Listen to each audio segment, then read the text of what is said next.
ভিডিওতে আমরা ষষ্ঠ শ্রেণী দ্বিতীয় পর্যায়ক্রমিক মূল্যায়নের পরিবেশের 22 নম্বর স্কুলের প্রশ্ন উত্তরগুলো আলোচনা করব।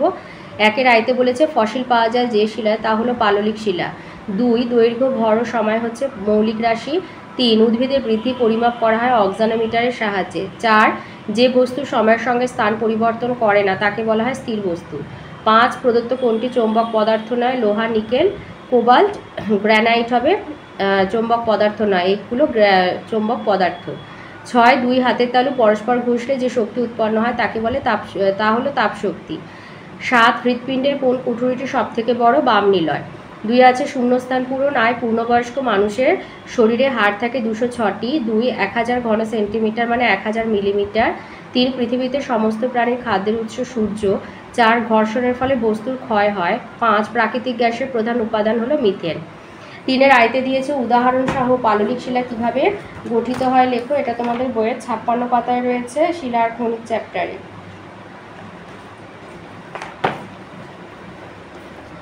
লিখবে যে হ্রদ, নদী, সমুদ্রের জলের নিচে পলি জমা হয়, ধীরে ধীরে সেই পলিস্তর মাটির নিচে চলে যেতে থাকে। মাটির নিচে গরমে আর চাপে লক্ষ লক্ষ বছরে সেই পলি থেকে পাললিক শিলা তৈরি হয়। জলের নিচে পাললিক শিলা তৈরি হয়, তাই অনেক সময় এতে মাছ, শামুক ইত্যাদি পাথর হয়ে যাওয়া দেহাবশেষ পাওয়া যায়।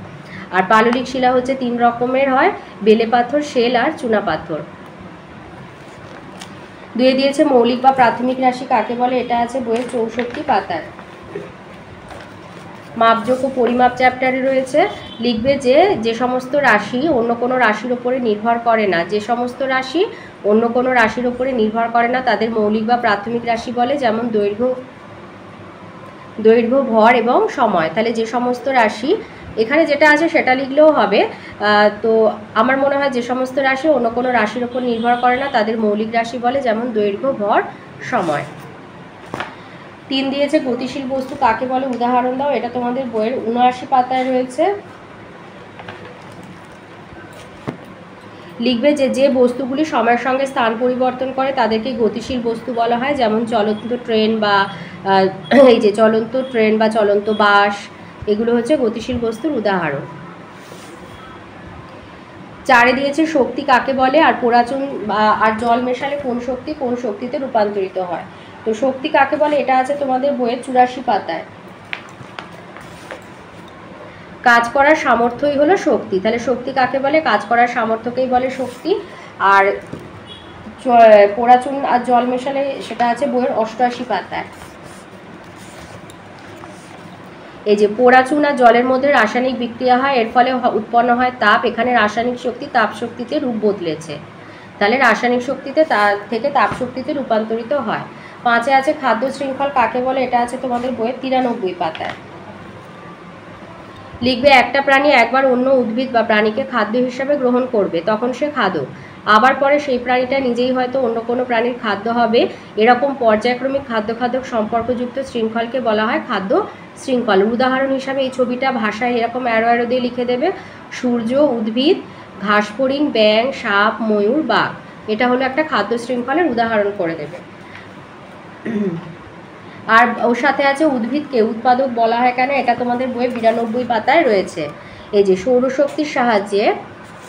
সৌরশক্তির সাহায্যে নিজের দেহে নিজেই খাদ্য উৎপন্ন করে বলে উদ্ভিদকে বলা হয় উৎপাদক। তাহলে সৌরশক্তির সাহায্যে নিজের দেহে নিজেই খাদ্য উৎপন্ন করে বলে উদ্ভিদকে বলা হয় উৎপাদক।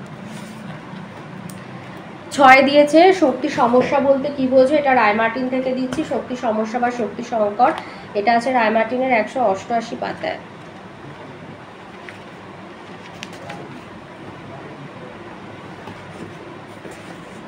লিখবে দ্রুত হারে জনসংখ্যা বৃদ্ধি, কলকারখানা স্থাপন, নগরায়ন ইত্যাদির ফলে শক্তির চাহিদা বৃদ্ধি পাচ্ছে।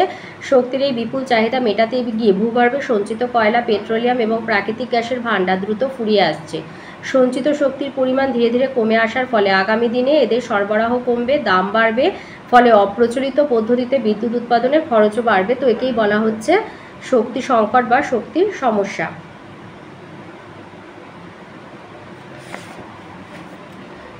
ওর সাথে আছে কয়েকটি নবীকরণযোগ্য শক্তির উৎসের নাম লেখো, এটা আছে 187 পাতাতে।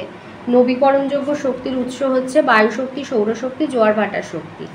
নবীকরণযোগ্য শক্তির উৎস হচ্ছে বায়ুশক্তি, সৌরশক্তি, জোয়ার ভাটা শক্তি।